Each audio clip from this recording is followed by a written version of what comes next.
Welcome to online classes. ഇത് നമ്മുടെ living വേൾഡിന്റെ അവസാനത്തെ സെഷനിലേക്ക് നമ്മൾ മൂവ് ചെയ്യാണ്.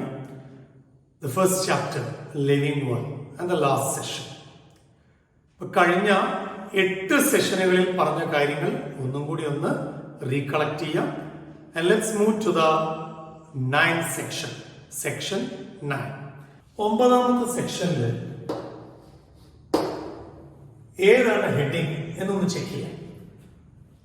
നമ്മൾ സെക്ഷൻ 9ൽ ഡിസ്കസ് ചെയ്യാൻ പോകുന്നത് ടാക്സോണമിക് എയ്ഡ്സ്.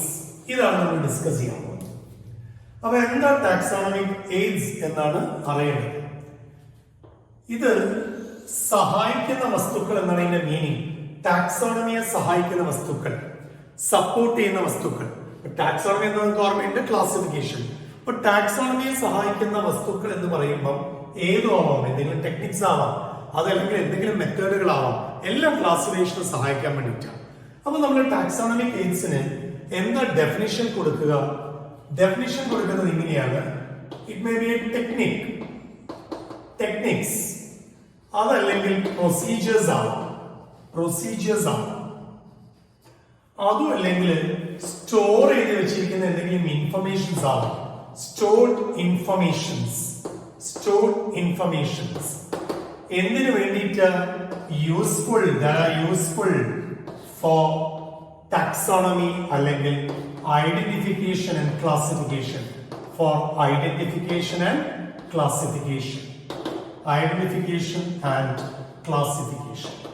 ഇതാണ് യഥാർത്ഥത്തിൽ ടാക്സോണമിക് എയ്ഡ്സ് എന്ന് പറയുന്നത്.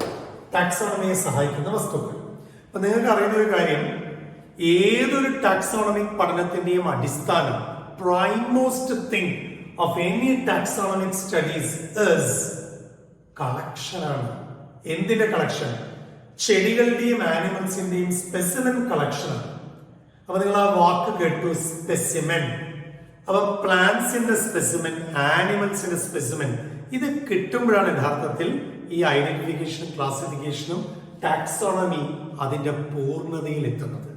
അപ്പൊ ഏതൊരു ടാക്സോണമിക് സ്റ്റഡീസിന്റെയും basic thing collection of plant and animal specimens. ഇനി നമ്മൾ കേൾക്കാൻ പോകുന്നത് ടാക്സോണമിക് എയ്ഡ്സിന്റെ എക്സാമ്പിളുകൾ അഥവാ അതിന്റെ ടൈപ്സ് ആണ് പറയാൻ പോകുന്നത്. So types of taxonomic AIDS. ഏതൊക്കെ തരത്തിലുള്ള ടാക്സോണമിക് എയ്ഡ്സ്, അതായത് വസ്തുക്കൾ സഹായിക്കുന്ന ടെക്നിക്ക്, മെത്തേഡ്സ് ഏതാണ് ടാക്സോണമിയെ സഹായിക്കാനുള്ളത്? നമുക്ക് പഠിക്കാൻ തന്നിരിക്കുന്നത് 4 കാര്യങ്ങളാണ്.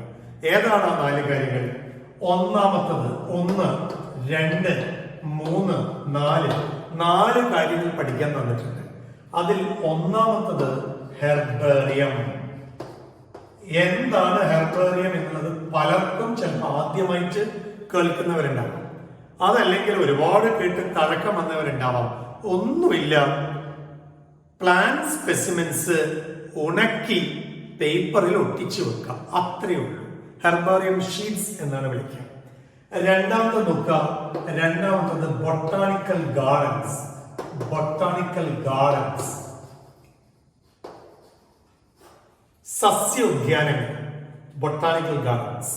നമ്മുടെ ദേശീയ ഉദ്യാനം അങ്ങനെ ഉദ്ദേശിച്ച് പറഞ്ഞല്ല, നാഷണൽ പാർക്കായിട്ട് ബന്ധമില്ല, ബൊട്ടാണിക്കൽ ഗാർഡൻസ്. ഇനി മൂന്നാമത് വരുന്നത് മ്യൂസിയം. അത് പിന്നെ പലർക്കും അറിയുന്നൊരു കാര്യമാണ്. നാലാമത് വരുന്നതോ സുവോളജിക്കൽ പാർക്ക്.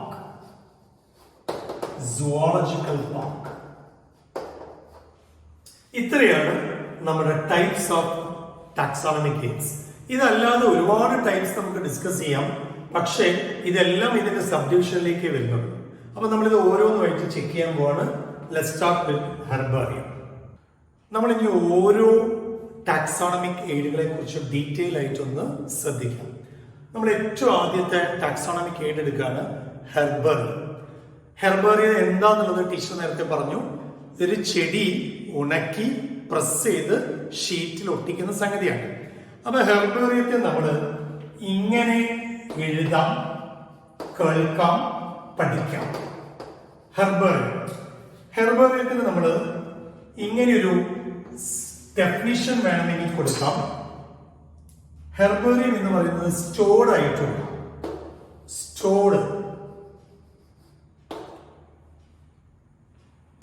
അതേപോലെ ഡ്രൈഡ് ഉണങ്ങിയത്, പ്രസ്ഡ് പതിപ്പിച്ചത്. ഈ സ്റ്റോർ ഹൗസ് ആണ്. എവിടെയാണ് പ്രസ് ചെയ്തതെന്ന് ചോദിച്ചാൽ on a piece of paper. Okay, അപ്പൊ നമ്മൾ ഹെർബേറിയത്തെ കുറിച്ച് പറയുമ്പോൾ ഇങ്ങനെ വേണമെങ്കിൽ പറയാം. ഇനി ഇതില് ഇങ്ങനെയും വേണമെങ്കിൽ പറയണം, പ്രിസർവ്ഡ് ആയിട്ടുള്ള പ്ലാന്റ് സ്പെസിമെൻസ് ആണ്. പ്രിസർവ്ഡ് പ്ലാന്റ് സ്പെസിമെൻസ് ആണ്.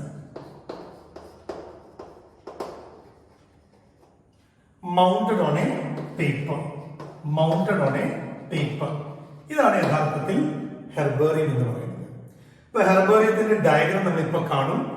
ഈ ഡയഗ്രത്തിൽ നിങ്ങൾക്ക് മനസ്സിലാക്കാൻ പറ്റും എന്താ ഈ ഹെർബേറിയം എന്ന് പറയുന്നത്.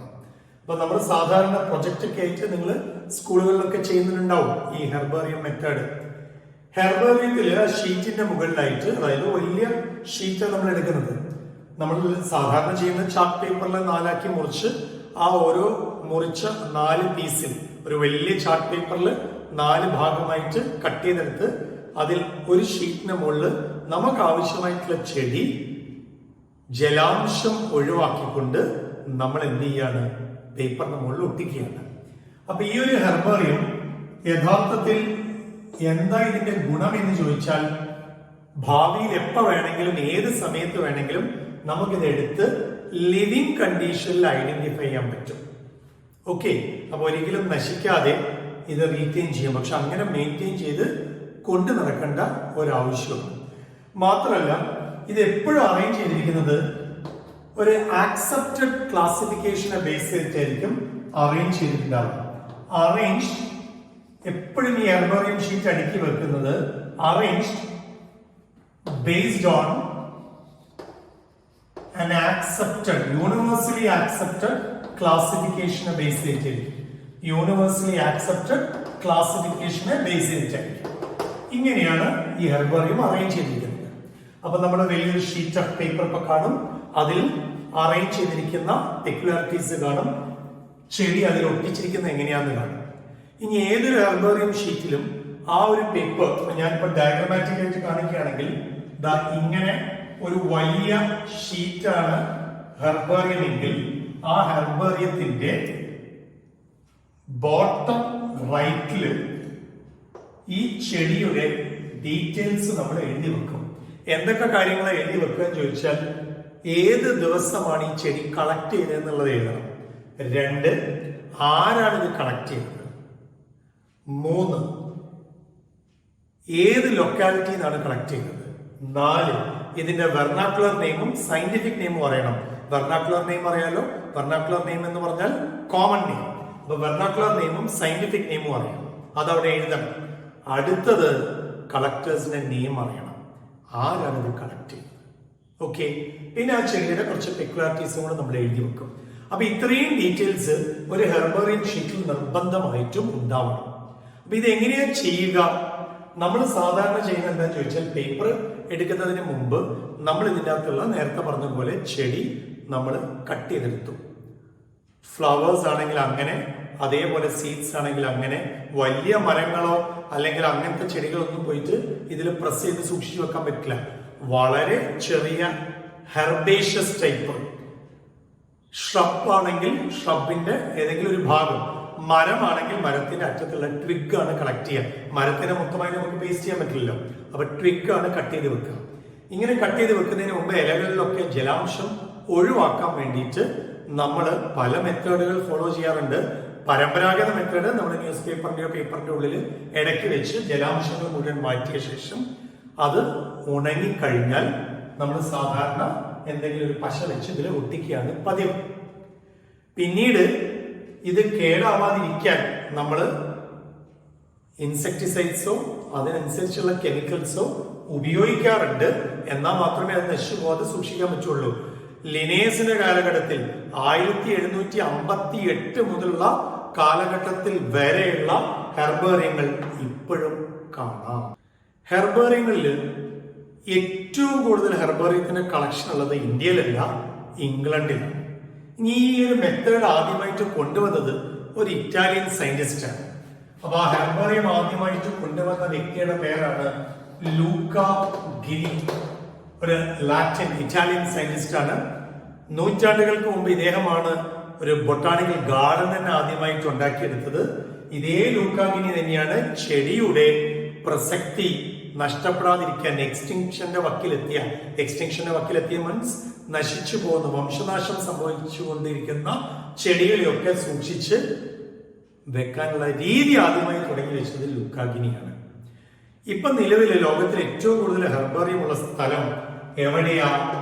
Royal botanical garden, Kew, London. ഇവിടെയാണ് ഏറ്റവും കൂടുതൽ ഹെർബേറിയം ഉള്ള സ്ഥലം.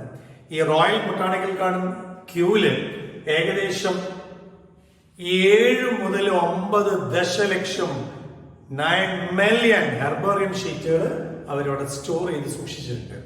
ഒരു 5 വർഷം മുമ്പ് അല്ലെങ്കിൽ അതിന് മുമ്പ് വരെ എണ്ണം കുറവായിരുന്നു. ഓരോ കാലഘട്ടത്തിലും പുതിയ പുതിയ ഹെർബേറിയം ഷീറ്റ്സ് വന്നുകൊണ്ടിരിക്കുന്നു. ഇന്ത്യയിലാണെങ്കിൽ ഇന്ത്യൻ ബൊട്ടാണിക്കൽ ഗാർഡൻ കൊൽക്കത്ത, ഇവിടെയാണ് ഏകദേശം more than 2 million herbarium sheets R stored. അപ്പൊ ഇതാണ് ഹെർബേറിയത്തെ കുറിച്ച് അറിയേണ്ടത്. അപ്പൊ നിങ്ങൾക്ക് അതിന്റെ ഡയഗ്രാം ഒന്ന് കാണാം.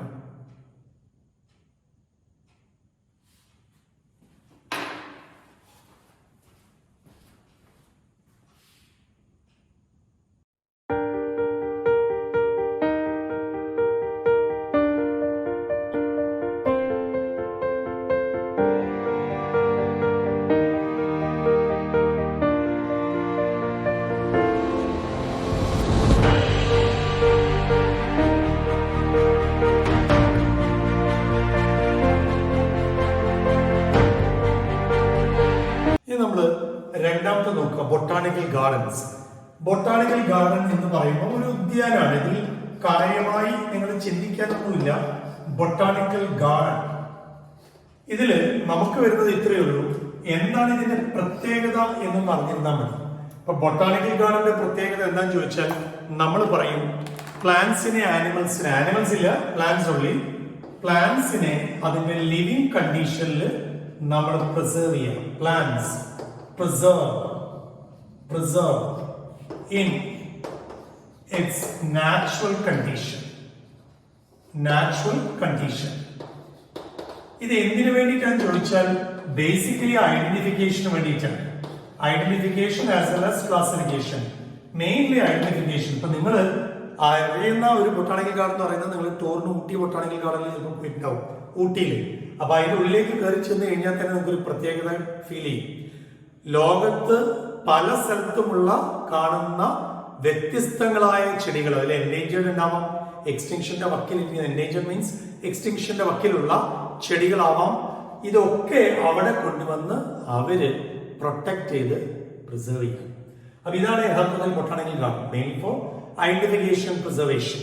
അപ്പൊ ഈ ഒരു ബൊട്ടാണിക്കൽ ഗാർഡനിൽ നമുക്ക് കുറച്ച് ഫേമസ് ബൊട്ടാണിക്കൽ ഗാർഡന്റെ പേരുകൾ അറിയാം. ലോകത്തിൽ ഏറ്റവും വലിയ ബൊട്ടാണിക്കൽ ഗാർഡൻ ഏതാന്ന് ചോദിച്ചാൽ റോയൽ ബൊട്ടാണിക്കൽ ഗാർഡൻ ആണ്. റോയൽ ബൊട്ടാണിക്കൽ ഗാർഡൻ ഇപ്പൊ നമ്മൾ പറഞ്ഞു ക്യൂ, ഇംഗ്ലണ്ടിലെ ലണ്ടനിലെ ക്യൂ ബൊട്ടാണിക്കൽ ഗാർഡനാണ് ലോകത്തിലെ ഏറ്റവും വലിയ ബൊട്ടാണിക്കൽ ഗാർഡൻ. അതിന്റെ ഡയഗ്രാം നിങ്ങൾ കാണും. ആ ഒരു ചിത്രത്തിൽ നിങ്ങൾ ഇങ്ങനെ കാണുന്നുണ്ട് ലോകത്തിലെ ഏറ്റവും വലിയ ഒരു പ്ലാന്റ് ലീഫ്, വിക്ടോറിയ റീജിയ. വെള്ളത്തിന് മുകളിൽ പൊന്തിക്കിടക്കുന്ന ആ ഇലയുടെ മുകളിൽ ജനിച്ചൊരു കുഞ്ഞിനെ കൊണ്ട് വെച്ചാൽ ആ ഇല വെള്ളത്തിനടിയിലേക്ക് പോകില്ല. അത്രയും വെയിറ്റ് താങ്ങാനുള്ള ഒരു കഴിവ് ആ ഒരു ഇലയ്ക്കുണ്ട്. അപ്പൊ ആ റോയൽ ബൊട്ടാണിക്കൽ ഗാർഡൻ ക്യൂവിന്റെ എൻട്രി, അതിലേക്ക് കയറുമ്പോൾ ആദ്യം തന്നെ കാണുന്നത് ഈ ഒരു ഏരിയയാണ്. ഏതായാലും ഇതാണ് ലോകത്തിലെ ഏറ്റവും വലിയ ബൊട്ടാണിക്കൽ ഗാർഡൻ. ഇന്ത്യയുടെ കേസ് എടുക്കുകയാണെങ്കിൽ ഇന്ത്യയിലെ ഏറ്റവും വലിയ botanical garden Indian botanical garden Calcutta എന്നറിയപ്പെടുന്ന കൊൽക്കത്ത. പിന്നെ നാഷണൽ ബൊട്ടാണിക്കൽ ഗാർഡൻ ഉണ്ട് ലക്നൗ. അപ്പൊ ഇങ്ങനെ പോകുന്നു ബൊട്ടാണിക്കൽ ഗാർഡന്റെ പ്രത്യേകതകൾ. ഞാൻ നേരത്തെ പറഞ്ഞു ബൊട്ടാണിക്കൽ ഗാർഡൻ ആദ്യമായിട്ട് ഇതിനെക്കുറിച്ചുള്ള കോൺസെപ്റ്റ് കൊണ്ടുവന്നത് നമ്മുടെ ലൂക്ക മാമനാണ്. അപ്പൊ ലൂക്ക മാമനോടാണ് നമ്മൾ ഈ ബൊട്ടാണിക്കൽ ഗാർഡൻ കടപ്പെട്ടിരിക്കുന്നത്.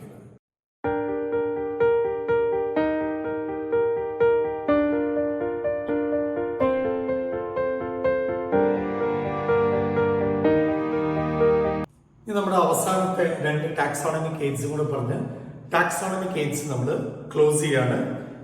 രണ്ടെണ്ണം, ഒന്ന് മ്യൂസിയത്തെ കുറിച്ചും അറിഞ്ഞിരിക്കുക, അതുപോലെ തന്നെ സുവോളജിക്കൽ പാർക്സ് അഥവാ സുവോളജിക്കൽ ഗാർഡൻസിനെ കുറിച്ചും ഒന്ന് അറിഞ്ഞിരിക്കുക. ഈ രണ്ട് പേരെ കുറിച്ച് ഒന്ന് ചെക്ക് ചെയ്ത് നോക്കാം. ഇത് രണ്ടും എന്തായെന്ന് ചോദിച്ചാൽ മ്യൂസിയം അറിയാത്തവരായിട്ട് ആരുമില്ല. ഇത് കോളേജസിലോ എഡ്യൂക്കേഷണൽ ഇൻസ്റ്റിറ്റ്യൂഷൻസിലോ അതേപോലെ തന്നെ അനുബന്ധ സ്ഥലങ്ങളിലൊക്കെ നമ്മൾ കാണുന്ന സംഭവമാണ് ഈ മ്യൂസിയം എന്ന് പറയുന്നത്. പല തരത്തിലുള്ള മ്യൂസിയങ്ങളുണ്ട്. മെയിൻലി എന്താ ഈ മ്യൂസിയത്തിന്റെ ആവശ്യം എന്ന് ചോദിച്ചാൽ റെഫറൻസ് പേർപ്പസിലാണ്. സ്പെസിമെൻസ്, അത് പ്ലാന്റ് ആയിക്കോട്ടെ ആനിമൽസ് ആയിക്കോട്ടെ, specimens are preserved in bottles ആവാം, അതല്ലെങ്കിൽ ജാർസിലാണ് മ്യൂസിയത്തിൽ. അങ്ങനെയും വേണമെങ്കിൽ വേണം, അല്ലാതെയും വേണം. എന്തിനു വേണ്ടിയാന്ന് ചോദിച്ചാൽ ഫോർ ഫ്യൂച്ചർ റെഫറൻസ്. അപ്പൊ നിങ്ങൾക്ക് ആലോചിക്കാം, എല്ലാം ഈ ബോട്ടിൽസിൽ തന്നെ സ്റ്റോർ ചെയ്യുന്നതാണോ? അങ്ങനെയൊന്നുമില്ല, നമുക്ക് ഏതും ആവാം. ഇപ്പൊ ഡൈനോസ്ട്രസിന്റെ സ്കെൽറ്റൺ നമ്മൾ സ്റ്റോർ ചെയ്ത് വെച്ചിരിക്കുന്നു. ഒരിക്കലും ഒരു ബോട്ടിലുള്ളിൽ ഒതുക്കി വെക്കാൻ പറ്റുമോ? നെവർ. അതൊരു മ്യൂസിയം. അപ്പൊ അങ്ങനെ നോക്കുകയാണെങ്കിൽ ഒരുവിധം അങ്ങനെയുള്ള റെഫറൻസിന് വേണ്ടിയിട്ടുള്ള പരമ്പരാഗത വസ്തുക്കളും ലിവിങ് ഓർഗാനിസംസിന്, അത് പ്ലാന്റ്സ് ആയിക്കോട്ടെ ആനിമൽസ് ആയിക്കോട്ടെ, സ്റ്റോർ ചെയ്ത് സൂക്ഷിക്കുന്നതൊക്കെ മ്യൂസിയം. അപ്പൊ നിങ്ങൾ സ്കൂളിൽ അല്ലെങ്കിൽ കോളേജിൽ ചെല്ലുമ്പോൾ കാണാം എന്ത് കുപ്പികളിൽ ഇട്ട് വെച്ചിരിക്കുന്നു. പാമ്പ് മുതൽ എല്ലാ സാധനങ്ങളും ഇങ്ങനെ ഇട്ട് വെച്ചിരിക്കുന്നു. ഇതൊക്കെ മ്യൂസിയത്തിനുള്ളിൽ വരുന്നതല്ലേ. ഏറ്റവും വലിയ മ്യൂസിയം എന്ന് പറയുന്നത് നമ്മുടെ ഈ റോയൽ ബൊട്ടാണിക്കൽ ഗാർഡന്റെ ഉള്ളിലുള്ള മ്യൂസിയം തന്നെയാണ്. അതാണ് മ്യൂസിയത്തിനെ കുറിച്ച് നമുക്ക് അറിഞ്ഞിരിക്കുന്നത്.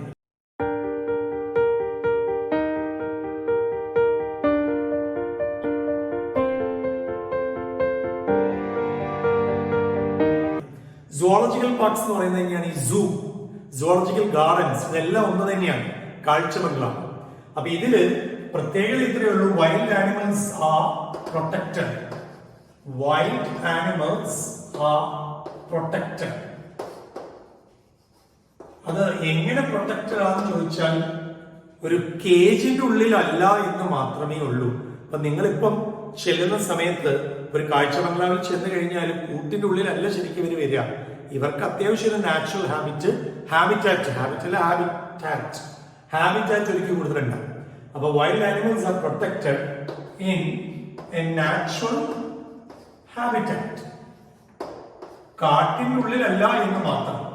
ഓക്കെ, ഇത് ഒരുപാട് ആവശ്യങ്ങൾക്ക് വേണ്ടിയിട്ടാണോ ചോദിച്ചാൽ അല്ല, മെയിൻലി ഒന്ന് തിരിച്ചറിയാനും എസ്തെറ്റിക് പർപ്പസ്, ആസ്വാദനത്തിനും വേണ്ടിയിട്ടാണ് നമ്മളിത് പറയാറ്. ലോകത്തിലെ ഏറ്റവും വലിയ സുവോളജിക്കൽ പാർക്ക് എവിടെയെന്ന് ചോദിച്ചാൽ ജർമ്മനിയിലാണ്, ബെർലിനിലാണ്. ഇന്ത്യയിൽ എവിടെയെന്ന് ചോദിച്ചാൽ ആന്ധ്രാപ്രദേശിലാണ്. ഇത്രയും കാലം തമിഴ്നാട്ടിലെ അണ്ണാ സുവോളജിക്കൽ പാർക്കായിരുന്നു ഏറ്റവും ലാർജസ്റ്റ് മീൻസ് സ്ഥലം കൊണ്ടല്ല, നമ്പർ ഓഫ് ഓർഗാനിസം സ്പീഷീസ്, ഇതിനെയൊക്കെ ബേസ് ചെയ്തിട്ടാണ്. ഇപ്പൊ ജർമ്മനിയിലെ ബെർലിനിലുള്ള സുവോളജിക്കൽ പാർക്കിൽ 250 മില്യൺസ് ടൈപ്പ് ഇൻസെക്ട്സ് അടക്കം അവിടെ അവര് പ്രിസർവ് ചെയ്ത് വെക്കുന്നുണ്ട്. അത് പറയുമ്പോൾ നമ്മൾ അറിയേണ്ടത് മ്യൂസിയത്തിനകത്ത് ഇൻസെക്ട്സിന് എങ്ങനെയാ വെക്കുക എന്ന് ചോദിച്ചാൽ ബോക്സുകളിലായിട്ടാണ്, ഇൻസെക്ട് ബോക്സുകളിലാണ്. അപ്പൊ ഓരോന്നിനും അതിൻ്റെതായ പ്രിസർവേഷൻ മെത്തേഡുകളുണ്ട്. ഓക്കെ, അപ്പൊ ഇതോടുകൂടിയിട്ട് നമ്മുടെ ടാക്സോണമിക് എയ്ഡ്സ് അവസാനിക്കുകയാണ്. ഇനി നമ്മൾ കൺക്ലൂഷനിലേക്ക് പോകണം. ഒരേ ഒരു കാര്യം മാത്രമേ നമുക്ക് ഈ ചാപ്റ്ററിൽ അറിയാനുള്ളൂ. Let's go for it. So the last part of the chapter, conclusion of the chapter, taxonomic aids. കഴിഞ്ഞ് നമ്മൾ ഇനി മൂവ് ചെയ്യുന്നത് ടാക്സോണമിക് കീസ് എന്ന കൺക്ലൂഷൻ പാർട്ടിലേക്കാണ്. താക്കോലിലൂടെ പറഞ്ഞ് നമ്മൾ ആ ചാപ്റ്റർ അങ്ങോട്ട് ക്ലോസ് ചെയ്യാം. എന്താ ടാക്സോണമിക് കീസ്? നിങ്ങൾക്ക് അറിയാം, താക്കോലാണ്, യഥാർത്ഥത്തിൽ താക്കോലാണ്.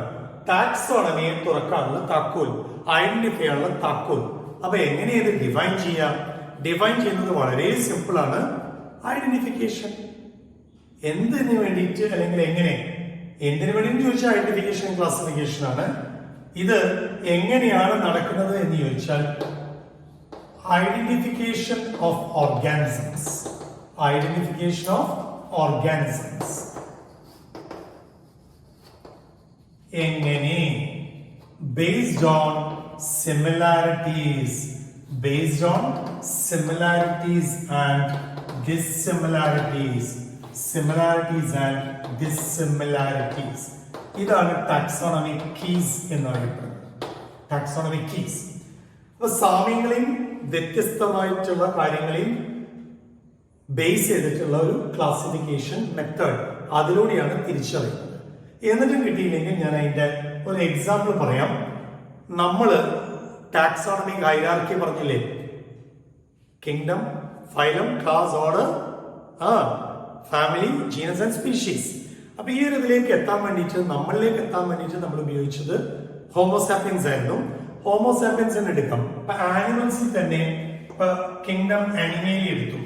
കിങ്ഡം അനിമേലിയ, ഈ അനിമേലിയ എന്ന് പറയുന്ന കിങ്ഡത്തിന്റെ അകത്ത് 2 ഗ്രൂപ്പായിട്ടല്ലേ ഡിവൈഡ് ചെയ്തത്. ആ 2 ഗ്രൂപ്പ് എന്ന് പറയുന്നത് ഏതൊക്കെയാ? ഒന്ന് കോഡാക്റ്റീവ്, ഒന്ന് നോൺ കോഡാക്റ്റീവ് അല്ലേ? നട്ടിലുള്ളത്, നോട്ടോകോഡ് ഉള്ളത്, ഇല്ലാത്തത്. അപ്പൊ ഞാൻ ഇങ്ങനെ എഴുതി, ഒന്ന് കോഡാക്റ്റ, അതേപോലെ തന്നെ നോൺ കോഡാക്റ്റ. ഇങ്ങനെയല്ലേ എഴുതിയത്? അന്ന് നമ്മള് ഇത് പറഞ്ഞ സമയത്ത്, ക്ലാസിഫിക്കേഷൻ തുടങ്ങിയ സമയത്ത് പറഞ്ഞിരുന്നു സ്നേക്സിനെ ഐഡന്റിഫൈ ചെയ്യുന്നത്, വിഷമുള്ളത്, വിഷമില്ലാത്ത, ഓരോന്നിനും 2 ഒബ്ജക്റ്റീവ്സ് കൊടുക്കുക, 2 പെയർ കൊടുക്കുക, A pair of contrasting characters കൊടുക്കുക. ഒന്നെങ്കിൽ ഇത്, അല്ലെങ്കിൽ അത്. എന്നിട്ട് നമ്മൾ ഡിവൈഡ് ചെയ്ത് പോവാണ്. ഒരു എക്സാമ്പിള്, ഇപ്പൊ നമുക്ക് ഇപ്പൊ മനുഷ്യനെയാണ് തിരിച്ചറിയേണ്ടത്. മനുഷ്യനെ തിരിച്ചറിയേണ്ട ആവശ്യമില്ല, നമ്മുടെ കേസ് തന്നെയാണ്. അത് തിരിച്ചറിയാൻ മീൻസ് ഇങ്ങനെ നോക്കിയാൽ മതി, ആനിമൽ ആണോ, ആനിമൽ ക്യാരക്ടേഴ്സ്, വേർട്ടബിൾ കോളം ഉണ്ടോ ഇല്ലയോ, ഉണ്ട്, അപ്പൊ കോഡാക്റ്റ്. ഇനി മാമൽസ് ആണോ അല്ലയോ, മേലിലേക്ക് പോയി. അങ്ങനെ പ്രൈമേറ്റ്സ് വഴി നമ്മൾ ഹോമിനിഡിലേക്ക് പോയി. ഞാനൊരു എക്സാമ്പിൾ പറഞ്ഞാണ്. ഇതേപോലെ നേരത്തെ ഞാൻ പറഞ്ഞു സ്നേക്കിന്റെ കേസിൽ ആനിമൽ ഗ്രൂപ്പ് ആണോ, ആനിമൽ ഗ്രൂപ്പ്, പോയിസൺസ് ആണോ, നോൺ പോയിസൺസ് ആണോ, കോഡാക്റ്റ് ആണോ, നോൺ കോഡാക്റ്റ്, അങ്ങനെ വേണമെങ്കിൽ നോക്കാം. അങ്ങനെ അങ്ങനെ അങ്ങനെ അങ്ങനെ മൂവ് ചെയ്ത് പോയി. അപ്പൊ ഇങ്ങനെ ഒരു similar dissimilar, similar dissimilar, a pair of contrasting ക്യാരക്ടേഴ്സിനെ ബേസ് ചെയ്തിട്ടാണ് ക്ലാസിഫിക്കേഷൻ പോകുന്നത്. ഇതിന് നമ്മൾ വിളിക്കുന്ന ഒരു പേരുണ്ട്. ഈ പെയർ ഓഫ് കോൺട്രാസ്റ്റിംഗ് ക്യാരക്ടേഴ്സിനെ നമ്മൾ വിളിക്കുന്ന പേരാണ് couplet. A pair of contrasting characters will be present. Contrasting characters, ഇതിന് കൊടുക്കുന്ന ടേം ആണ് കപ്ലറ്റ്. കപ്ലറ്റ്. അങ്ങനെയാണെങ്കിൽ നമ്മളിപ്പോ കോഡാക്റ്റയുടെ കേസ് പറഞ്ഞ് നോൺ കോഡാക്റ്റ്, ഇതിനൊക്കെ ഓരോ ക്യാരക്ടറിസ്റ്റിക് ഫീച്ചേഴ്സ് ഉണ്ടല്ലോ. ഓരോന്നിനെയും നമ്മൾ വിളിക്കുന്ന പേരാണ് ലീഡ്.